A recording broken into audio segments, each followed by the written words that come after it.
Vous le savez, Dieu s'adresse à chacun de nous pour lui confier une mission bien particulière. Alors pour ma part, en 2007, à 38 ans, j'ai finalement accepté de me laisser conduire, de me donner totalement et de faire fructifier les dons reçus. J'ai enfin reçu des réponses aux nombreuses questions qui ne cessaient de traverser mon esprit, même si chaque matin que Dieu fait, il faut redire son oui au Christ.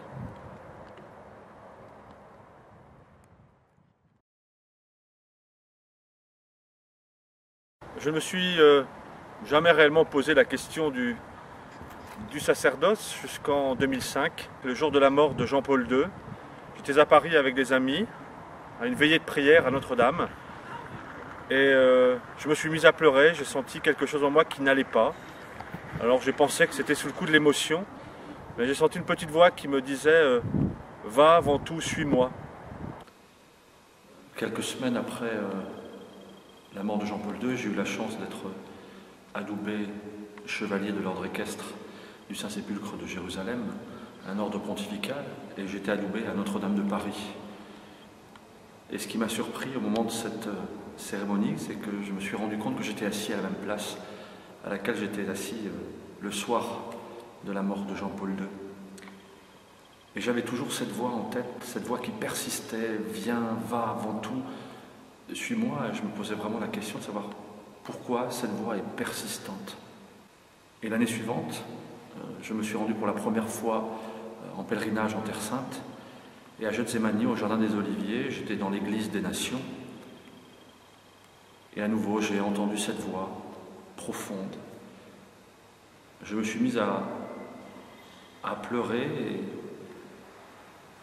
je me suis dit, il faut vraiment que tu t'arrêtes et que tu te poses la question.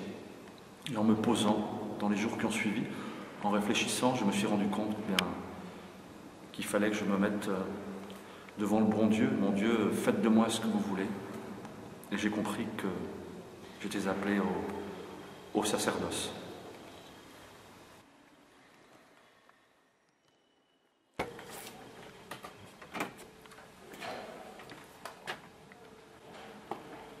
Bonjour, vous allez bien?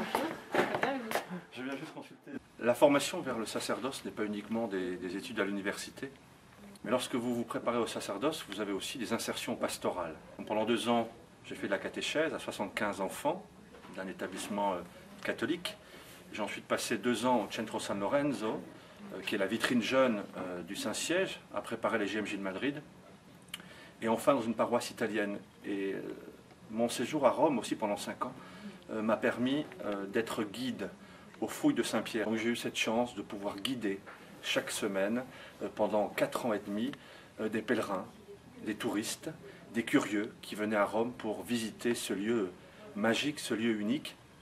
Et cela m'a permis d'être, tout en étant à Rome, au contact avec les réalités diocésaines, de faire la visite à des pèlerins qui venaient des diocèses, qui venaient de nos paroisses. Et cela permet aussi d'avoir un pied déjà dans le diocèse, pas uniquement avoir la tête dans les études ou dans la formation, parce que faire des études à Rome, c'est une chose, se préparer au sacerdoce, à être prêtre dans un territoire bien donné, c'est une autre. Cela aide beaucoup à grandir et à se préparer réellement à être configuré au Christ.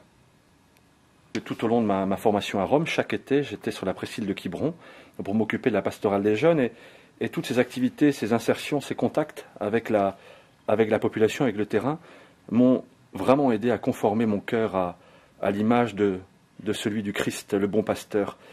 Et c'est en particulier la proximité de l'autel qui, chaque jour, m'a vraiment donné et me donne encore la force de marcher à la suite du Christ.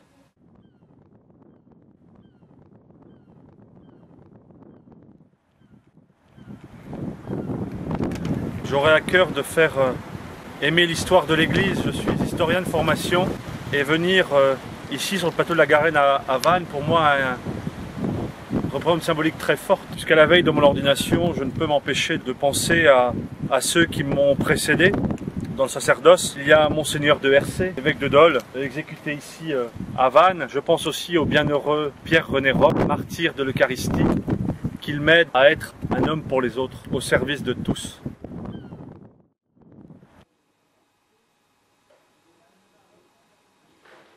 J'ai toujours eu la chance de travailler auprès des jeunes, comme professeur dans l'enseignement supérieur, comme créateur d'école, comme directeur d'école.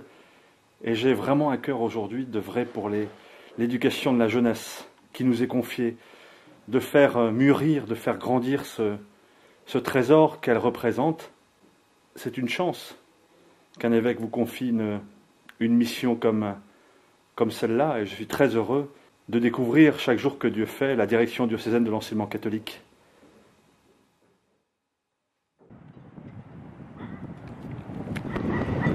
N'ayez pas peur du Christ. Celui qui se donne à lui reçoit au centuple. Alors ouvrez tout grand les portes au Christ et vous trouverez la vraie vie, proclamait Benoît XVI en 2005. N'ayez pas peur d'être catholique. N'ayez pas peur d'affirmer votre foi dans le monde d'aujourd'hui. Osez. Si vous êtes ce que vous devez être, vous mettrez le feu au monde.